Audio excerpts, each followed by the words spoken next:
Hey, what's up, everyone? This is Chef Omar Pereney from Arc Hospitality, and today we're talking about liquor licensing with Gerald Franklin and Keith Coleman. How are you guys doing today? Great. Very well, thank you. Thank you so much for being here. Thanks for having us. Gerald, I know you have a huge story with liquor licensing. I know it's been in your family since, I think, 1954. 1950s, my father began the business, and he had been with the Texas Liquor Control Board, is what it was called in those days. And he began doing licensing for customers here in the Houston area. On the sideline, while he ran, there started a new insurance agency, and it became a separate business and took off and ran pretty well. And after my father got ill and had to leave the business, my mother and my half-brother ran the business for a while until I got out of the service and came back home in the 60s and got involved and been in it ever since. So liquor licensing has been in your family since you remember? Almost since I was born up, yes. That's amazing. I can't imagine how different was getting a license back then. It's entirely different than it is today, no doubt. I'm sure it wasn't through a computer. Oh no, it was all on paper and much easier back in the day.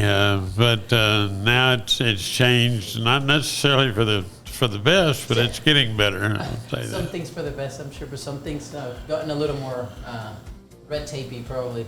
Yes. So you've owned your own company. I know your company is called Lone Star Liquor Licensing, and you've been doing this forever. How do you meet Keith, and how do you guys get started with this? Well, back in the day, and I owned and operated the Gerald Franklin Agency. Keith came to work for me after retiring from the TABC here locally, and we formed. He had been a police officer, and then he was a regional supervisor for the TABC, and we thought we could really use his services, and so we recruited him, and he decided to come over to our side of the street, and we've had a great relationship ever since. Glad to have you on this side. It's more fun putting people into business than putting them out of business. Yes, we're very glad that you decided to jump Absolutely. to this side. But it's good to know both sides of the street. Yeah, I'm sure it just makes your job much easier. I'm sure. So how long has it been since you left law enforcement to join the drinker side? Well, I left TABC in 2006 and immediately went to work with Gerald at what was the Gerald Franklin Agency then. I still keep my commission, and so I'm still literally legally a peace officer, but I don't do it for a living anymore. But I've been a police officer since I was 18 years old. That's amazing. And so it's not something that you want to let go. You never know when. You might have to fall back on it someday. So. Right. Well, I'm a cook, No. and I'll always be a cook. I know it's not Right. the same, but even though today I'm doing consulting and more, design and development stuff, I'm a cook, and Right. I think I'll be that forever. So someone is trying to open a restaurant today. They're very much intimidated by the liquor licensing process. I know the typical questions, and we're gonna get to those. How long is it gonna take? How much does it cost? What is different to begin with in Texas from other states? How is different getting a liquor license in Texas that would be, say, getting it in Florida or in California? Every state has its own licensing scheme, and they're all drastically different. Some states it's fairly easy. Other states it's very difficult. Some states, California, for example, they have a system that there's a certain number of permits allowed in a certain area, and you have to buy an existing permit to get a new permit. Oh wow, so it's almost like buying land. Right. It may cost you $1 million to get a liquor license at a place in California. Where It's in a Texas, set number of licenses. And correct. That's Set it. number of licenses in a certain area, and that's all you can get. So you have to take over an existing business and buy their license. Where in Texas, there's no limit. You can have all the liquor licenses you want as long as you're not in an area where the sale of alcohol is prohibited. So the barrier is much lower for people to get into the Correct. LDY. Yeah, and it's not drastically expensive like it is in other places. LVW, sorry. Right. So then here, and how long do you buy it for? So in other states, you buy it and you own it like forever.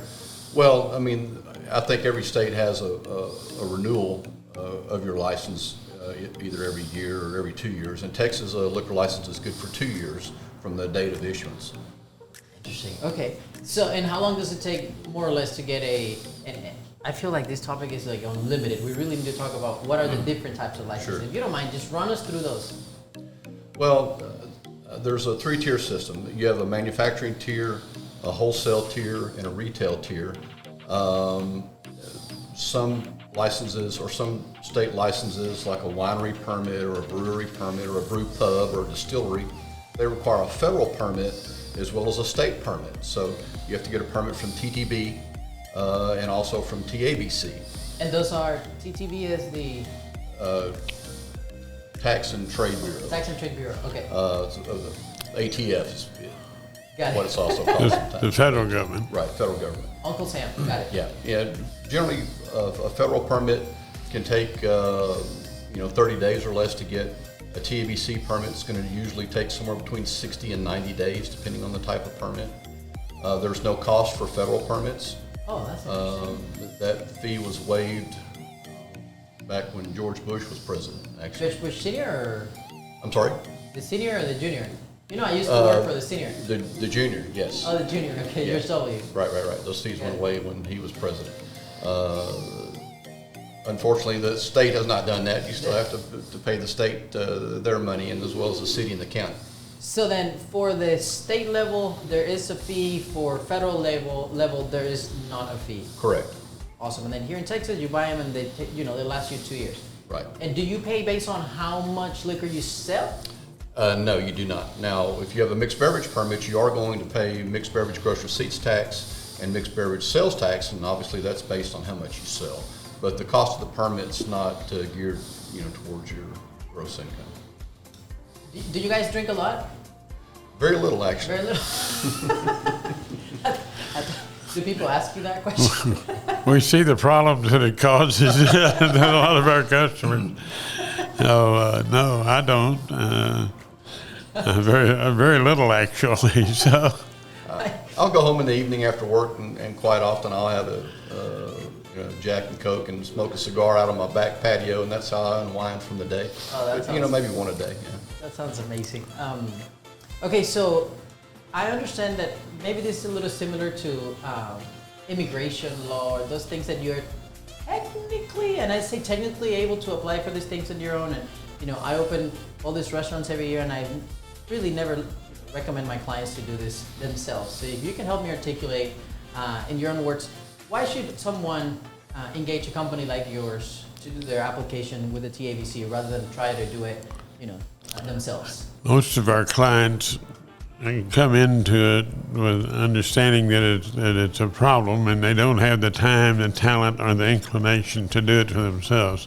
And as you say, when you're opening a new business, there's a lot of things that you got to deal with, worry about, and so it's better to have somebody who does know what they're doing on a particular subject to take care of something like that for you, because there are lots of questions, there are a lot of places to go, and a lot of information to be obtained. So it's faster to do it that way. And you want to, of course, make sure you're dealing with somebody who knows what they're doing. They're good and bad. But that's the primary reason someone would engage us to help. The quickest way to get your permit is to do it right the first time. There are a lot of mistakes that you can make early on in the process, and you can keep going through the process and get down to where TABC is about to issue the permit, and all of a sudden, you get a phone call or an email and said, hey, you ran your legal notice incorrectly, or the city certified your application incorrectly, or you've got the wrong type of permit listed or something like that, and you go all the way back to ground Square zero one. again, or you didn't post your 60-day Right. sign, or you're in a location where you're too close to a church or a school or something. And then your restaurant's built. Right. You already hit rent commencement, so you're paying rent. Right. You've trained all your staff. And you got a liquor Exactly. license. Yeah, and then you lost all this money. So does that make sense? That's where we did art, quite frankly. I mean, I always say, generally, we want to make the world a more beautiful, more prosperous and delicious place. But really, I do consulting. The gentlemen here, they do liquor licensing, but we also have people that work in real estate and people that work in, design, permitting, construction, all different things. Making a restaurant it's not that it's impossible. Obviously, we do too many of those, or food establishments or food businesses. It's just that there's a lot of detail, and it's definitely cheaper and better to do things just once. And also the opening timeline is very intricate, and you want to make sure that your smallwares, your equipment, your permits, everything kind of lands or happens at the same time, and that's why you want to have a team of people that know exactly what they're doing. Let's see. So if you are opening a restaurant, is it recommended that so then if you're opening a restaurant, you would get a mixed beverage permit, right? Because you're selling Normally, cocktails. yes. If you want to be able to sell, hard liquor, cocktails, mixed drinks, margaritas, that sort of thing, then you're definitely going to need a mixed beverage permit. Now, if you're only going to sell beer and wine, then you might just need a wine and beer permit. What about if you have a restaurant that wants to do a wine club? I feel like wine clubs are popping everywhere, and they're getting very popular with the internet, obviously. Is a restaurant license okay for you to sell, to your customers, so pour a glass of wine and also sell them or ship them cases of wine or sell them wine through some sort of subscription? They'd need a wine and beer permit if they want to sell them cases of wine. Now, if you're a mixed beverage establishment and someone comes in and orders food, you can sell them a bottle of wine with the food. You can sell that to go. But it has to be open? No, it doesn't have to be open. And technically, the law doesn't really say that what the limit is, but the idea of the law, the intent behind the law, some food, was that you sell the alcohol with a meal package when someone's buying it to go. That doesn't mean you can't sell them a case of wine if they come in and order, a bunch of food and want to take it home with them. But probably the best and the most economical way to do that would be with a wine and beer permit. Okay, so then if you get a wine and beer permit, you could have a wine bar. Correct. You can pour wine, you can pour beer. Oh, don't you love those downtown noises? So if you have a wine beer permit, you can pour wine, you can pour beer, you can sell 6-packs of beer, and you can Correct. sell 6-packs of wine. In any quantity. Or cases. Or cases. Okay, so that's a wine and beer permit. But you cannot distribute it. Correct. You cannot. You cannot sell to restaurants. You have to do B2C. You Right. cannot do B2B. Okay. And then if you have this is fascinating for me too, because it gets very intricate, just like immigration visas. So then if you have a mixed beverage permit, you can pour wine, you can pour beer at your restaurant, you can make a cocktail with some sort of spirit. Right. But you cannot sell a bottle of wine or a bottle of beer to go without food. Correct. Got it. And you can never sell a bottle of vodka.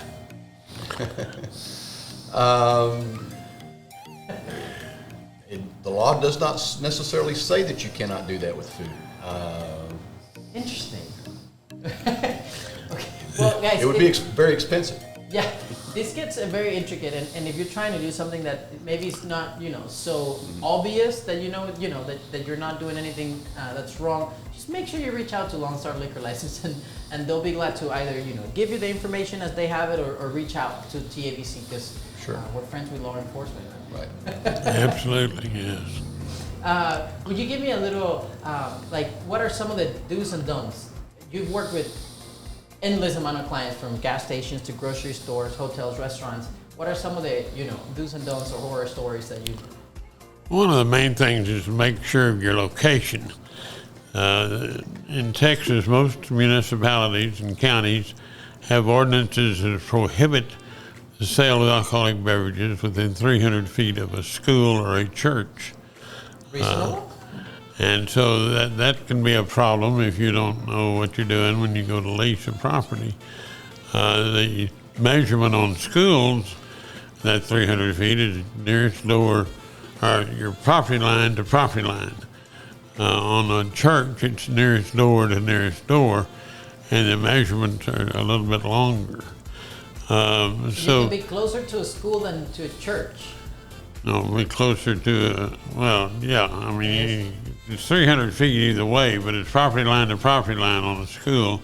It's Right. door to door on a church. You can be closer to a church than you can a school. Oh, Yeah, got it. yeah, closer, yeah. So, it depends on where the doors are, in walking distance. In schools, it's measured as the crow flies, from property line to property line. So that's a much shorter distance. In churches, you measure out the front door of your place to your property line, down the property line to the church, maybe having to cross the street in the meantime, and then up to the door, the nearest door of the church that the public can enter. So it's, you can see that the measurements are a little bit different. Some cities are really tough on those kinds of measurements. They want to measure just as close as they can, and oftentimes want to measure in a straight line, even though they're not supposed to, because nobody wants to argue with God about alcohol.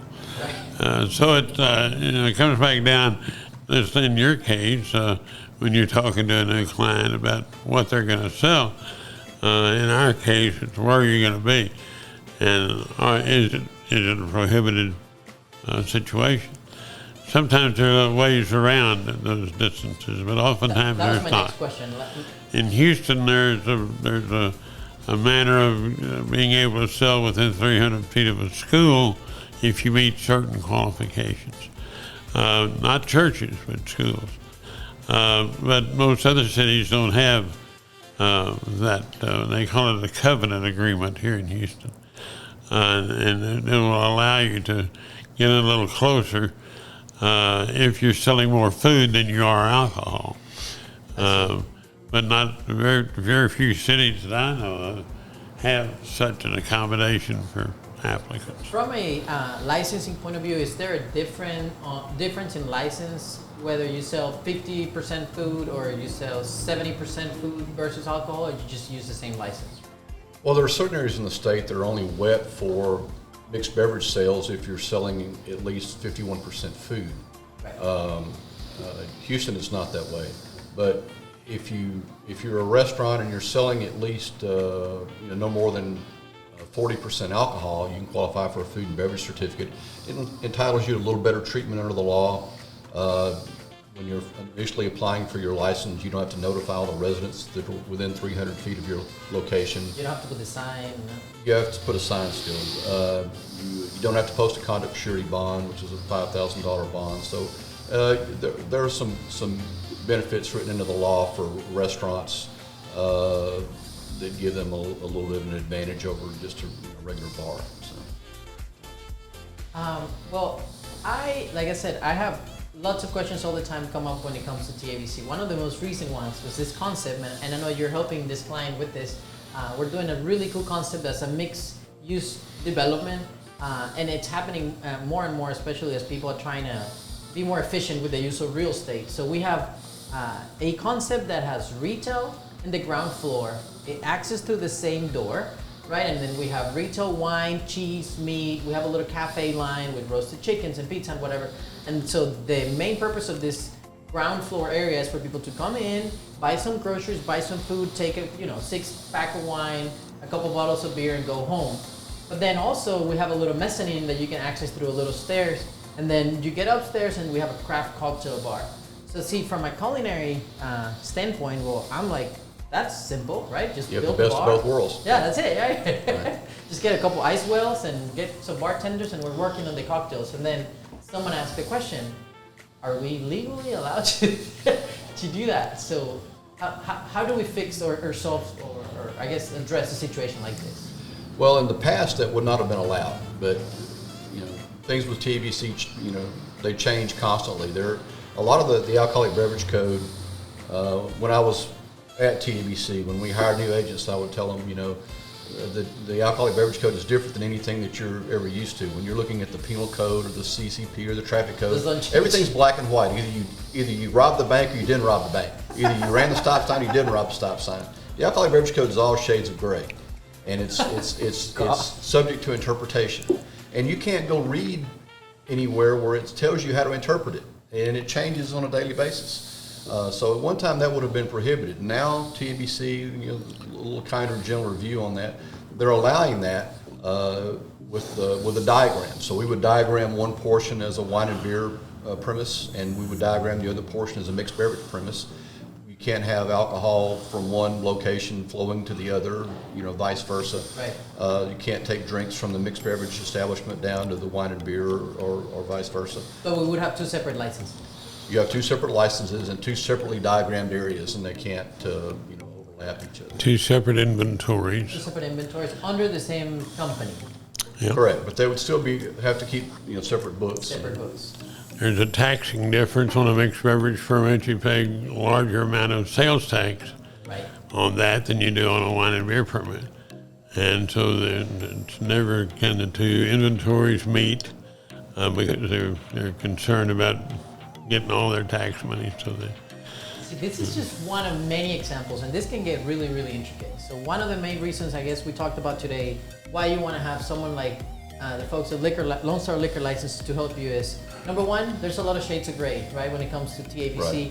Right. Things change really fast, and you want to make sure that you're making an informed move, and there's almost no other way really to know what's going on. So that's number one. Number two is, decisions when it comes to opening a restaurant cost you money. So let's make sure that everything needs to happen at the same time and things are somewhat aligned when it comes to timing. So you don't want to be waiting on a liquor license. Another reason, to use a service, whether if you don't use us, use somebody.